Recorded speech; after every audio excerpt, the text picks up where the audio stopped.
Saudara Majelis Kehormatan Mahkamah Konstitusi yang mengadili laporan dugaan pelanggaran etik dalam putusan MK soal syarat batas usia Capres-Cawapres akan mengumumkan hasil pemeriksaan besok 7 November 2023. Selain memeriksa 9 hakim konstitusi, Majelis Kehormatan MK juga telah memeriksa 5 pelapor.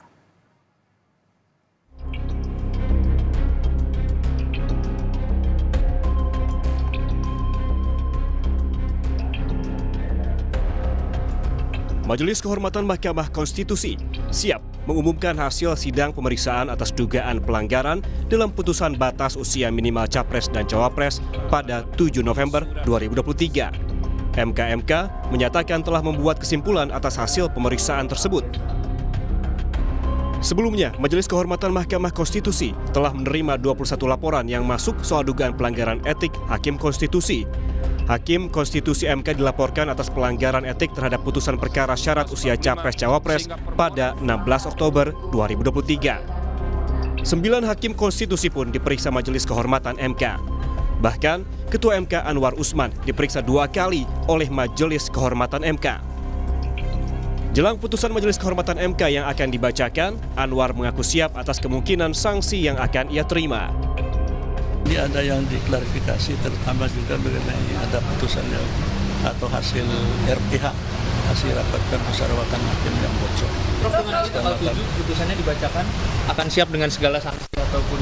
Semua harus siap lah. Ya, oke? Terima kasih, Prof. Ya, terima kasih.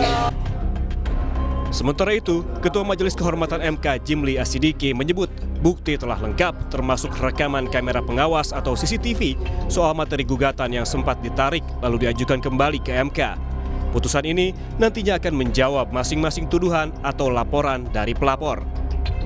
Semua bukti-bukti sudah lengkap, ya, baik keterangan ahli, saksi. Sebenarnya kalau ahli itu para pelapor ini ahli semua, ya kan. Lagi pula ini kasus tidak sulit membuktikannya. Yang sangat bermasalah ini terbukti bersalah. Iya loh. Banyak laporan. Banyak laporannya kan 21 semuanya. Padahal kami ini ad hoc ditugasi hanya 30 hari, tapi alhamdulillah kita selesaikan 15 hari. Bukan hanya memeriksa 9 hakim, Majelis Kehormatan MK juga telah memeriksa 5 pelapor dalam persidangan. 5 pelapor yang dihadirkan yakni atas nama Perhimpunan Pemuda Madani, Perhimpunan Bantuan Hukum dan HAM Indonesia, Tim Advokasi Peduli Hukum Indonesia, Badan Eksekutif Mahasiswa Universitas NU Indonesia, dan Kantor Advokat Alamsyah Hanafiah. Salah satu pelapor menyebut putusan Hakim Konstitusi soal perkara syarat batas usia Capres-Cawapres telah melanggar Konstitusi Undang-Undang Dasar 1945. Karena itu, pelapor meminta Majelis Kehormatan MK untuk memberhentikan secara tidak hormat 3 hakim yang menyetujui putusan itu atas nama Anwar Usman, Manahan Sitompul, dan Guntur Hamzah. Makanya putusan ini adalah pertentangan, putusan Mahkamah Konstitusi ini adalah pertentangan dengan konstitusi itu sendiri. Karena tidak diatur dalam Undang-Undang 45 tentang batas usia. Putusan MK soal batas usia Capres-Cawapres kerap disebut untuk memuluskan langkah Gibran Rakabuming Raka maju sebagai bacawa pres. Meski demikian, Gibran enggan berkomentar banyak soal putusan Majelis Kehormatan Mahkamah Konstitusi. Gibran meminta semua pihak untuk menunggu putusan resmi MK.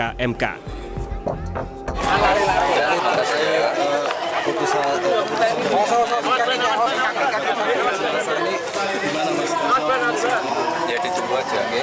Makasih. Mas ini nggak khawatir mempengaruhi pencalonan jenengan? Ya ditunggu aja keputusannya, oke? Makasih. Di sisi lain, Sekjen PD Perjuangan Hasto Kristianto menilai Majelis Kehormatan MK bisa memberi keputusan yang terbaik dan adil. Hasto mengatakan Mahkamah Konstitusi memang seharusnya berdaulat dan kembali sebagai benteng demokrasi. Ya, kami percayakan pada Mahkamah Kehormatan Mahkamah Konstitusi, percaya pada kenegarawanan dari Prof. Jimli. Ketika pengaduan begitu banyak dari akademisi, dari para ahli hukum tata negara, ini sebenarnya cerminan nurani yang terkoyak. Cerminan rasa luka yang mendalam ketika hukum yang seharusnya mengedepankan keadilan itu sudah dimanipulasi sedemikian rupa demi kekuasaan. Kita nantikan apakah putusan MK terkait batas usia capres dan cawapres melanggar etik. Jika terbukti, maka hakim MK akan diberikan sanksi sesuai tingkat kesalahan. Majelis Kehormatan MK juga dinilai tidak bisa membatalkan putusan Mahkamah Konstitusi. Hanya saja putusan MK bisa digugat lagi untuk uji materi. Tim Liputan, Kompas TV. Kita langsung sapa jurnalis Kompas TV Abel Insani dari Gedung MK Jakarta. Abel, selamat siang. Jadi jelang pembacaan putusan besok, untuk hari ini apa agenda dari MK?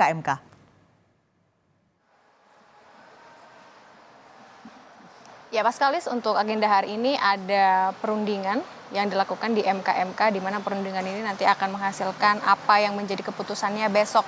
Besok memang akan diputuskan dan akan didengar oleh publik apa putusannya pada tanggal 7 November 2023 sekitar pukul 4 sore waktu Indonesia Barat. Nah, memang untuk perundingan ini sesuai dengan peraturan Mahkamah Konstitusi nomor 1 tahun 2023 tentang Majelis Kehormatan Mahkamah Konstitusi pasal 37, yakni 1, rapat Majelis Kehormatan dilakukan secara tertutup.